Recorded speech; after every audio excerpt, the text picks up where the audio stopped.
the global number of people who have been forcibly displaced has surpassed 100 million.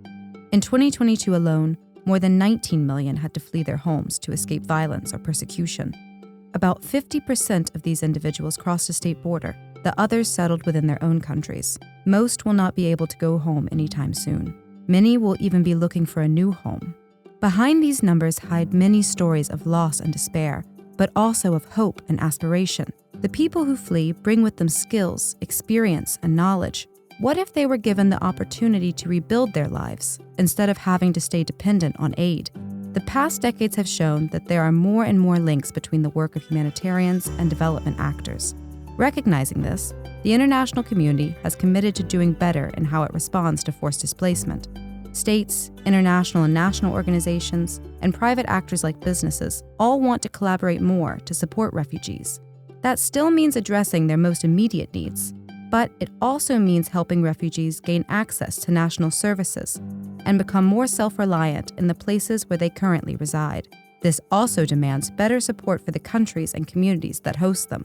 The growing collaboration between different actors on behalf of refugees is often referred to as the Humanitarian-Development Nexus, and there is growing evidence that it works, even in low and middle-income countries.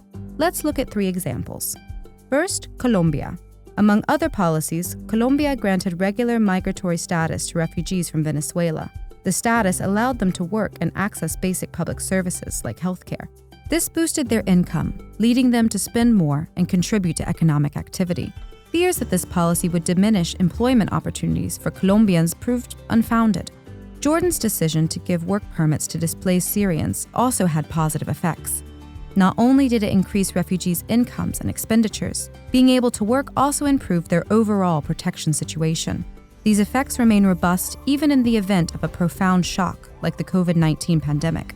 Finally, data from Kenya shows that access to electricity, financial credit, phones, and the internet are also critical in helping refugees become more self-reliant. These examples demonstrate that efforts to include refugees in development programs are making a positive difference for displaced communities and their host countries alike. Now we need to continue to replicate these good practices of cooperation.